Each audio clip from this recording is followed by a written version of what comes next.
Энэхүү Consum брендийн зөөврийн телемедицины мониторын дэлгэрэнгүй танилцуулгыг хийх гэж байна.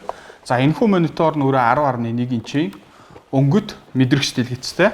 Хой талдаа бол тижээлийн залгуур орох хэсэгтэй байгаа. За тижээлийн залгуурыг орох хэсгийг нь ялгсан улбар шарамгийн залгуур байгаа. За баруун талдаа болохоор гаралт үзэх 12 сувгтай зүрхний цахилгаан бичлэг.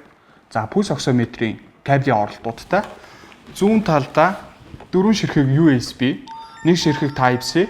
За лангийн оролт болон утасны SIM орох, SD карт орох нэмэлт портуудтай байгаа.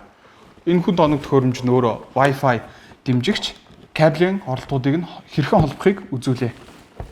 За даралтны манжаатын хувьд бол энэхүү хэсэг дээр ногоон хэсгээр угаасаа даралт орох гэд тодтогод өгсөн байгаа учраас энэ лүүнд тулт хийх ёстой.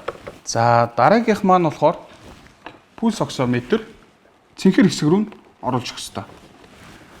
За 12 сувгтай зүрхний цахилгаан бичлэгийнхаа холболтуудыг нь өнгөөр ялгагдсан байгаа. Тэрийг нь харж байгаа та бүхэн холболтуудаа хийчин монитортой холбогдох яг ерөнхий хэсэг нь цагаан өнгийн залгууртай байгаа. Цагаан өнгийн залгуураа мөн адилхан хажуу талаар нь тултал нь хийчин. За кабелаар холбогдох хэсгүүд маань ингэ болоо. Шинжилгээ хийхдээ хэмжилтүүдэд дэлгэцний зүүн доод болон харагдаж байгаа товчлууруудаар команд өгчнө гэсэн үг. За тэгээ энэхүү дэлгэц нь өөр дээрээ дэлгэцийнхаа урд талд камертай. Тийм болохоор та бүхэн интернетэд холбогдсон үедээ мессенжерээр бие биетэйгээ дүрсээ харах болон өвчтний түүх үүсгэхдээ тухайн хүнийхээ зургийг дараад хадгалж болно гэсэн үг. Энэхүү монитортой кабелаар холбогдох хэсгээс гадна Bluetooth-ээр холбогддог тоног төхөөрөмжүүд байгаа. За Bluetooth-ээр хэрхэн холбогдохыг би одоо та бүхэндээ харуулъя. За Bluetooth-ээр холбогддог эхний тоног төхөөрөмж нь амьсгалын багтаамж үздэг спирометр байгаа.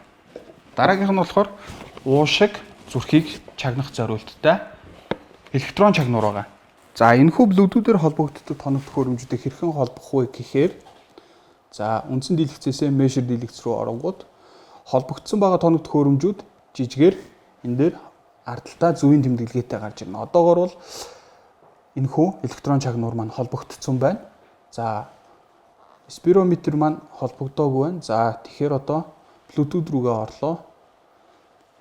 Search хэсэг дээр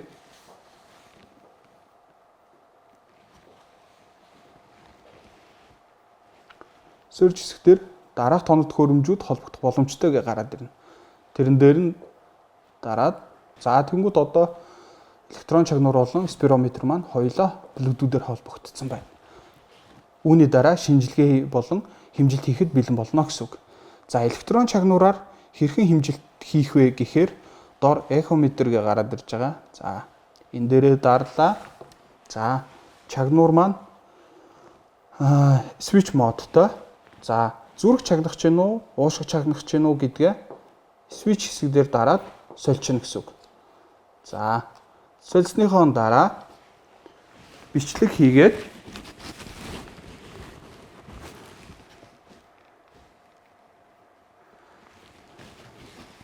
чагналаа.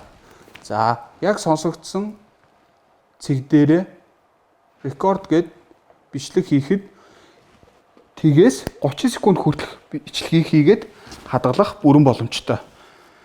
Энэхүү боломжоор та сарын дараа, жилийн дараа ирж дахиж үзүүлсэн ч өмнө нь хэрхэн сонсогдчихснийг нь давхар сонсоод ялганд үх нөхцөл болцоог бий болгож байна гэсэн үг. Энэхүү монитор нь өөр дээрээ ANI дисктэй мессенжер суулгацсан учраас та эмнэлгийн Facebook хаяг болон өөрийнхөө Facebook хаягийг оруулаад мессенжерээр хариу болон бусад эмч нартай зөвшөлдсөх үедээ ашиглах бүрэн боломжтой. Start Manager руу орно. За Start Manager руу оронгууд бидний сайн мэдхээр за default буюу үндсэн өөрийнх нь өгөгдлүүдийг харуулдаг зэс рүү оръё. За логин дараад орчин. Үндсэн дэлгэц маань ингэж харагданаа. За энэ дээр яг юу байна вэ гэхээр өмнө нь үзүүлсэн хүний мэдээллүүд энэ дээр харагдаж байгаа. За одоо би та бүхэндээ өвчтний мэдээллийг хэрхэн үүсгэх вэ гэдгийг зааж өгье. дэлгэцийн дээд буланд add switch гэж байгаа. За энэ дээр би шинээр хүн нэмэх гэж байгаа бол энэ дээрээ овог нэр хаягийг нь бичээд өгчнө гэсэн үг. За дараа нь ID дугаар.